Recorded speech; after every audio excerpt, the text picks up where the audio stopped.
Friends, welcome to my YouTube channel. Friends, Narela को DDA एक subsidy के रूप में डेवलप कर रहा है। यहाँ पे डीडीए ने हज़ारों की संख्या में फ्लैट्स बनाए हैं और साथ साथ डीडीए नरेला को एक एजुकेशनल हब भी बना रहा है और आने वाले टाइम में यहाँ पे कई यूनिवर्सिटीज़ के कैंपस भी होंगे जो कि प्रोजेक्टेड है। डीडीए ने इन्हें लैंड दे भी दी है। इसके अलावा नरेला के लिए मेट्रो भी अप्रूव हो चुकी है। यहाँ पे कई स्पोर्ट्स कॉम्प्लेक्स भी प्रोजेक्टेड है, साथ साथ कई और प्रोजेक्ट भी नरेला के लिए प्रोजेक्टेड है। तो कहने का मतलब कि डीडीए रोहिणी द्वारका के बाद अब नरेला को एक सब्सिडी के रूप में डेवलप कर रहा है। फ्रेंड्स, जब आप बवाना से नरेला की तरफ जाएंगे, यानी कि बवाना इंडस्ट्रियल एरिया से जाएंगे, तो एक आपको अनाज मंडी का पुल दिखाई देगा। उस पुल को क्रॉस करके जब आप नरेला पहुंचेंगे तो नरेला का सेक्टर A1 से लेके A4 पड़ता है। वहाँ पे डीडीए के फ्लैट्स जो हैं काफ़ी संख्या में बिके हैं। वहाँ पे EWS भी बिके हैं, MIG भी बिके हैं, HIG थोड़े कम बिके हैं।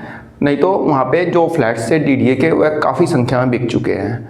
वहीं आप पुल के इस तरफ देखेंगे, यानी कि बवाना की तरफ में, जहाँ पे बवाना की जे कॉलोनी है, मतलब बवाना की झुग्गियाँ हैं, वहाँ पे बगल में ही नरेला का सेक्टर G7 G8 पड़ता है। वहाँ पे डीडीए ने हज़ारों की संख्या में LIG फ्लैट्स और EWS फ्लैट्स बनाए हैं, लेकिन इन फ्लैट्स की उतनी सेल नहीं हो पाई है जितनी नरेला सेक्टर A1 से लेके A4 के EWS और अदर फ्लैट्स की हुई है।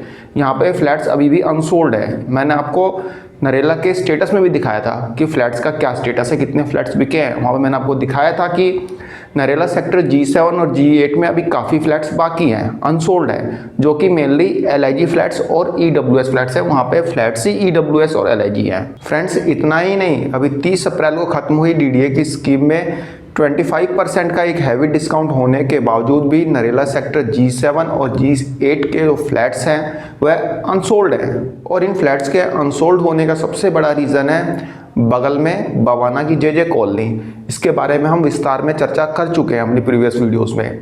तो बवाना की जे कॉलोनी वहाँ पे मतलब एक बहुत बड़ा ऑब्स्टेकल है कि नरेला के फ्लैट्स नहीं बिक पा रहे हैं सेक्टर G7 और G8 के, क्योंकि वहाँ पे बहुत सारे नोटोरियस टाइप के लोग हैं जो कि इन फ्लैट्स के आसपास में घूमते रहते हैं और वहाँ पे लॉ एंड ऑर्डर भी काफ़ी खत्म है, बिल्कुल बेकार है, जिसके कारण से लोग वहाँ पे शिफ्ट नहीं करना चाहते हैं, वहाँ पे फ्लैट खरीदना नहीं चाहते। और यही कारण है कि नरेला के ये फ्लैट्स जो है बिक नहीं पा रहे हैं। फ्रेंड्स, एक तो नरेला सेक्टर G7 और G8 के फ्लैट्स वैसे ही बवाना की जे कॉलोनी के कारण नहीं बिक पा रहे हैं। दूसरा, डीडीए साउथ दिल्ली से और सेंट्रल दिल्ली से झुग्गियाँ उठा के लेके आ रहे हैं, उनको पकड़ पकड़ के लाके नरेला में बसा रहे हैं। फ्रेंड्स, आज से 2-2.5 महीने पहले मैंने आपको बताया था कि RK आश्रम मार्ग मेट्रो स्टेशन के पास में एक झुग्गी है, मतलब झुग्गी बस्ती है, मतलब जे क्लस्टर है, नाम है कालीबाड़ी। तो डीडीए वहाँ के कालीबाड़ी की झुग्गियों को तोड़ेगा और झुग्गियों के बदले जो उनको फ्लैट दिए जा रहे हैं वह दिए जा रहे हैं नरेला में। नरेला के कौन से सेक्टर में अभी बताता हूँ। फ्रेंड्स, तो कालीबाड़ी झुग्गी वालों को वहाँ से 40-50 किलोमीटर दूर नरेला भेजा जा रहा है। जहाँ झुग्गी वहाँ मकान के तहत। अब जहाँ झुग्गी वहाँ मकान के तहत तो फ्लैट बना के डीडीए को देना चाहिए कालीबाड़ी में ही, तो वहाँ पे तो दे नहीं रहा, भेज रहा है नरेला में। तो कालीबाड़ी की झुग्गी वालों को भेज रहा है नरेला और उनको फ्लैट अलॉट भी कर दिए गए हैं, बस पोजेशन होना बाकी है। तो कौन से सेक्टर के फ्लैट्स हैं देखते हैं। फ्रेंड्स, अब देख सकते हैं ये है कालीबाड़ी की झुग्गियों में रहने वाले लोगों की डिटेल जो कि नरेला में शिफ्ट किए जा रहे हैं, मतलब कि जिन्हें नरेला में फ्लैट अलॉट हुआ है।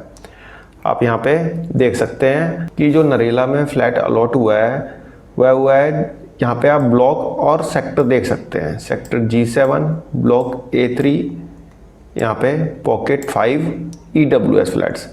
तो ये सारे पॉकेट 5 में है। ये ब्लॉक आप देख सकते हैं A4, A1, A3, ये जो सारे के सारे फ्लैट्स हैं सेक्टर G7 में है। ये सारे EWS फ्लैट्स हैं। अब देखिए फ्रेंड्स, सारे के सारे फ्लैट्स आप यहाँ पे लिस्ट में देख सकते हैं। सारे G7 A ब्लॉक, मतलब A1, A4, A3, A1, सारी डिटेल यहाँ पे दी हुई है। फ्रेंड्स, ये आप देख सकते हैं कौन से फ्लोर पे कौन सा फ्लैट है जो कि कालीबाड़ी के झुग्गी वालों को दिया गया है। देखिए फ्रेंड्स, सारा का सारा जो डाटा है सेक्टर G7 का है।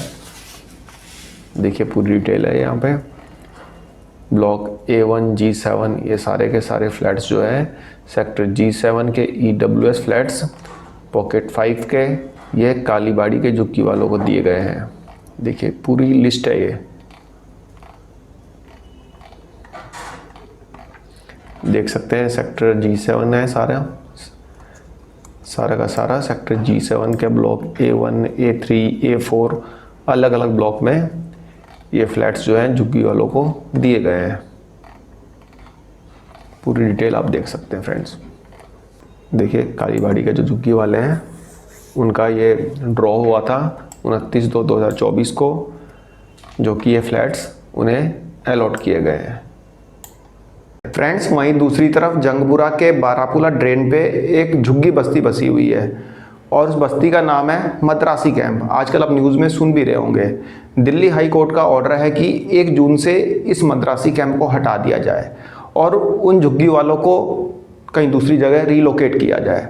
तो भाई मद्रासी कैंप में तो बहुत सारी झुग्गियाँ हैं, तो इन झुग्गियों को 1 जून से हटा दिया जाएगा, क्योंकि ये झुग्गियाँ जो है जो बारापुला ड्रेन है उस ड्रेन को चोक कर रही हैं, जिसके कारण से दिल्ली में बाढ़ की सिचुएशन कभी भी हो सकती है। जब ड्रेन ही चोक होगा तो दिल्ली में पानी तो भर ही जाएगा, थोड़ी सी बारिश होगी तब भी पानी भर जाएगा। तो इन झुग्गी वालों को हटाना है। इसके लिए दिल्ली हाई कोर्ट ने डीडीए को बोला है कि इनको रीलोकेट करो। अब डीडीए क्या रीलोकेट करेगा? डीडीए उनको ले जा रहा है नरेला। वहाँ से 40 किलोमीटर दूर नरेला में डीडीए ने इनके लिए फ्लैट दिए हैं, इनको फ्लैट दे दिए हैं, बस इनको पोजीशन देना बाकी है। फ्लैट का अलॉटमेंट हो चुका है। जी हाँ फ्रेंड्स, फ्लैट का अलॉटमेंट हो चुका है। फ्रेंड्स यहाँ पे आप देख सकते हैं मद्रासी कैंप JJ क्लस्टर में रहने वाले लोगों को जो फ्लैट्स नरेला में अलॉट किए गए हैं।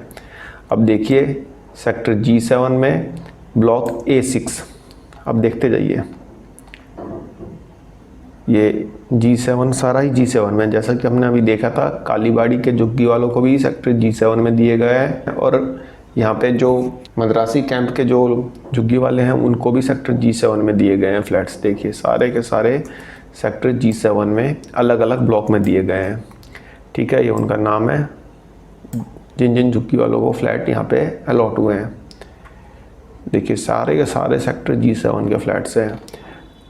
तो सेक्टर G7 में जितने भी EWS फ्लैट्स हैं तो ये सब के सब दिए गए हैं झुग्गी वालों को। मैक्सिमम फ्लैट्स, जितने भी का नहीं मतलब मैक्सिमम फ्लैट्स जो है झुग्गी वालों को अलॉट किए गए हैं। देखिए G7 के यहाँ पे pocket block A4, A3, A1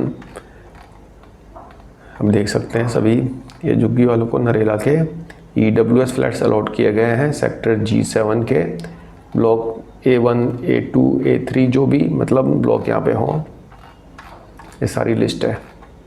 देखिए फ्रेंड्स, मद्रासी कैंप वालों की लिस्ट और ये वाली लिस्ट मैं आपको डिस्क्रिप्शन बॉक्स में प्रोवाइड करा दूंगा। PDF लिंक आप चाहें तो उनको डाउनलोड करके भी देख सकते हैं और जान सकते हैं कि आपका पड़ोसी इसमें से कौन होगा। यदि आपने नरेला सेक्टर G7 के किसी ब्लॉक में अपना EWS फ्लैट बुक किया है तो देखिए पूरी लिस्ट दी हुई है। ठीक है, इसका लिंक मैं डिस्क्रिप्शन बॉक्स में दे दूंगा, आप देख लेना। फ्रेंड्स हो सकता है इन फ्यूचर भी डीडीए दिल्ली में यदि कहीं झुग्गी बस्तियां तोड़े तो उनको रिलोकेट करें नरेला में।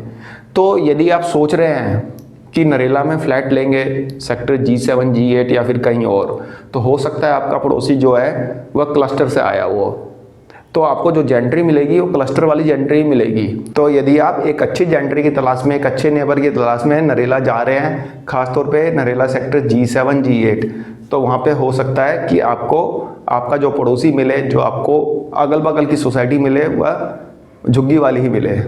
तो फ्रेंड्स डीडीए अपनी अपकमिंग स्कीम्स में भी नरेला सेक्टर G7, G8 के फ्लैट्स को शामिल करेगा। तो लेने से पहले एक बार सोच समझ के लेना, पता कर लेना, देख लेना कि हाँ भाई कैसी जेंट्री है, क्या है। पता चले वहाँ पे रोज़ आपकी लड़ाई होती रहे किसी न किसी बात पे, कभी पार्किंग के नाम पे, कभी कूड़ा फेंकने के नाम पे, कभी कुछ।